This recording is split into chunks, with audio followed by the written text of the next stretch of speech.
Are you there? This is the commander of the IC Dragonfly unit, Astrogator Novik. I'm here, Astrogator. Unfortunately, I don't have good news. The Cyclops got out of control. What do you mean? Just like the other machines. Now, it'll wander around aimlessly. Or even worse. I had a feeling it would end like this. Do you know what Rehitra is planning now? I have no idea. But then I need to talk to him. You, sir?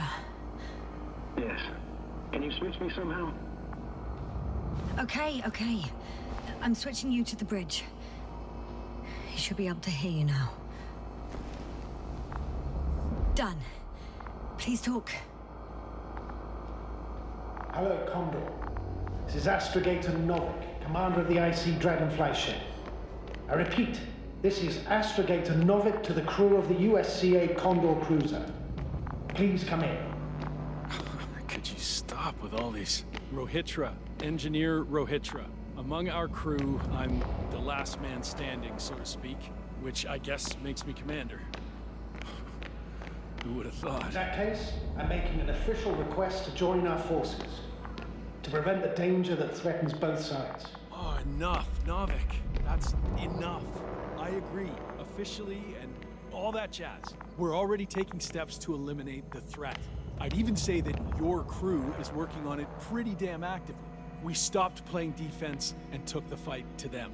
The Cloud suffered significant losses. As a counterattack, though, it disrupted our communications. That's why we need to change tactics.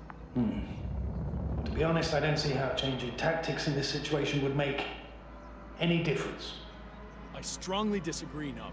All it takes is the right tool. Meaning what exactly? Let me remind you that we're dealing with a dispersed entity whose technological prowess is still unknown. And it has so far destabilized every machine sent its way. Even the most specialized ones. That's why I'll keep it simple this time. No electro brains, no memory, only pure energy. You still haven't answered me, Rehitra. Please. What? A nuclear weapon? Seriously? Damn right. I won't leave all this unresolved. How many warheads do you have? 54. From 30 kilos to 100 megatons. Oh. That's quite an arsenal. Over the top, I'd say. We really do have enough power. That's an understatement, Doctor. That amount of energy could rip the planet to pieces. I'm not an idiot. I won't send everything at once. I'm preparing 8 smaller warheads to start with. And then? We'll see. Are you sure this is a good idea, Rehitra? Listen, Yasna, I know how it must look to you. A hot-headed guy from the Alliance who wants to use nukes. But put yourself in my shoes. I have 24 hours tops of complete situational awareness. I'm taking action here and now based on my best judgment. I don't know what will happen later. Where will I wake up? In what condition? So I'm going to avenge my people before that happens and ensure the safety of those who survived. They all deserve better than this. I know you understand. You're like me. You would do anything for your crew. Not only do I understand you, I feel the same desire. But revenge is out of the question. Why? We are dealing with creations of necro-evolution. Dead evolution. Probably non-sentient ones. Taking revenge on the Cloud is like... Whipping the ocean for sinking the ship? Exactly. Like Xerxes. While we express our suffering, rage, and frustration, we won't accomplish much. We won't harm it. We won't instill fear in it. We won't make it surrender. I'm going to destroy it, Yasna. Not scare it, not hurt it. Exterminate every last piece of it. You, Rehitra, are still reasoning as though we were standing face to face with a thinking opponent. What if these beings are not our enemy at all? Oh, good one. Are you forgetting how many of us they've already killed? I will never forget, Rehitra. Still, I can't help feeling that they operate without any strategic plan. They attack from one incident to another. They're non-sentient, as the doctor put it. So what, they're stupid? And that's why they can't be hostile? It's absolute nonsense. Well, it could be. Yasna, what do you think? Hydra. You have no idea what we're up against. These mechanisms are just doing what they did a millennia ago. And we were the ones that provoked them. What? How? By coming here with all our gear, blasters, transmitters, rockets. It's like kicking a hornet's nest. They've faced countless species over millions of years. At this scale, humanity is just a blip to them. Wait, what species are you talking about? Dr. Yasna found various traces of conflict, lasting for hundreds of thousands of generations. I'm mainly referring to other machines that evolved simultaneously on Regis III. For instance, those structures we called the city, or the robots you uncovered at the excavation site. Who knows what kind of technology they had? Uh-huh. And you're saying they were fighting each other? Or competing is a better word. But yes. I don't buy it. It's like some robot fables. No, Rachel, these are no fables. We have gathered evidence for all this. How did these machines even get here? Who built them? Probably some alien race. Highly evolved. It all adds up if we assume they crashed on Regis III. But not even a single living organism survived the accident. Only machines were left. And then what? They started bashing in each other's tin heads? Doesn't make much sense to me. Machines don't have emotions. They don't argue. First things first. Millions of years ago, some highly advanced race sent machines to Regis III. And these were specialized homeostatic mechanisms, left with no one to command them. As an engineer, you know well how it is. A robot does what it needs to do, whether it serves someone or not. At first, they probably just repaired themselves, or built a home for their dead masters. Until something forced them to change. Exactly. Certain types of predator eat anything that moves. So I'm betting they were attacked by a local fauna. The key was that these machines had the ability to produce others as needed. To combat, say, flying reptiles, they started producing flying machines. That still doesn't explain why they started fighting among themselves. Since they already defeated the living organisms, why keep producing themselves? What is a guiding principle of a homeostat? To survive. Apparently the machines pose a threat to one another. They use the same source of energy to function. A common, finite resource. Okay, but why did some flies survive this? Not something bigger, better? The way I see it, they were better. The best. In necroevolution, the bots that used up the fewest resources won. So they miniaturized, or became sedentary. The former process gave rise to the cloud. The latter started this bizarre genre of metal structures, resembling vegetation, which formed the city. And they're still growing? No. They lost the fight for survival, and now they're just rusting remnants. Only one form survived. The flying microbots that conquered all land areas on Regis III. So these flies were just the best adapted? To the conditions of this planet? Yes, that's how it works. So, to summarize, some alien race sent advanced robots to Regis III.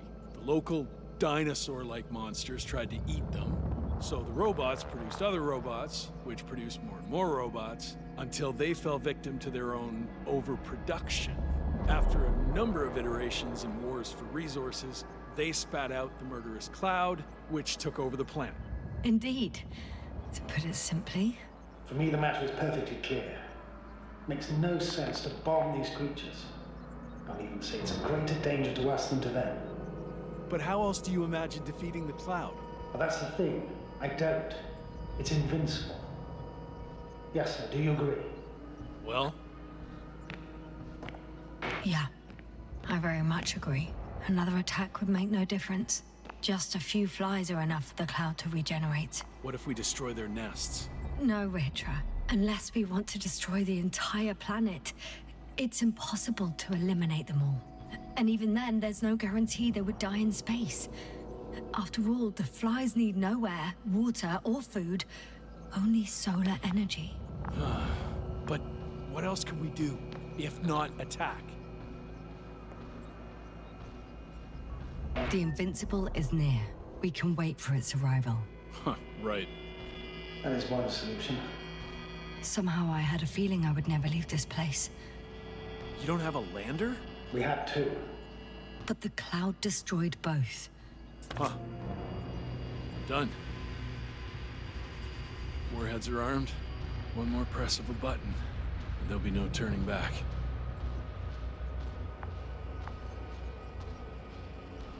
I can't. That was close. I'm suspending all actions leading to conflict. But what should I do now? We no longer have any landers. So I hate to say it, but I can't help you. Let's send a message to the Invincible. A short report on the status of the crew. And on our discoveries. You should also introduce yourself as a member of the Commonwealth. It's better not to hide it, as it will only arouse suspicion. Don't worry about that, Novik. It's up to me to make sure they understand everything. Now, let me check on the guys. I want to make sure they're stable. I hope we'll speak again, Astrogator. Until then, Rahitra. I'll join you soon. No hurry, Yasna. Take your time. So, he's gone. Doctor.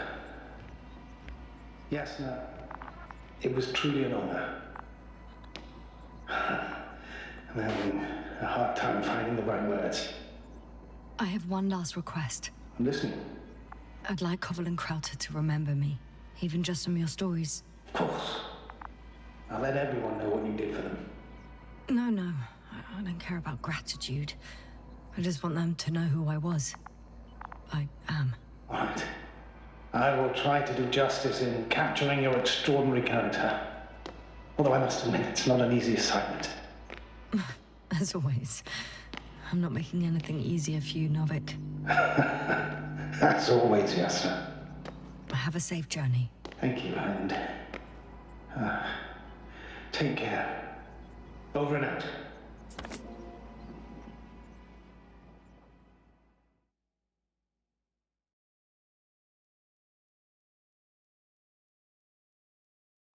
you sure? Yeah. You look... Like shit. I know. Really tired. That's what I meant to say. Because you're trying to be polite. The undeniable truth is, I look and feel like shit. Will you close it for me? Of course.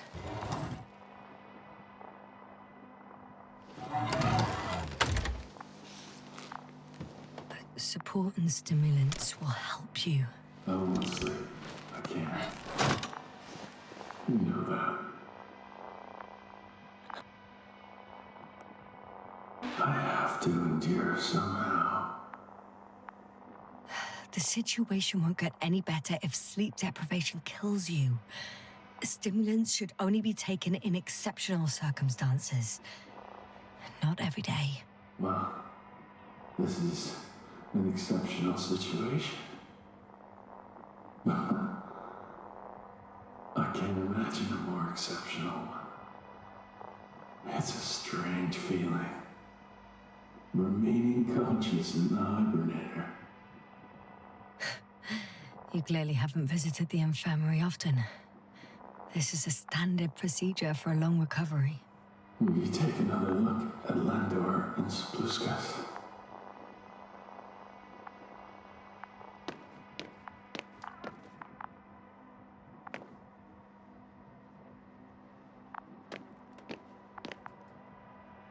I'm doing it now. Don't worry. Thanks. Are you still wondering whether to go to the nest? This is probably your last chance.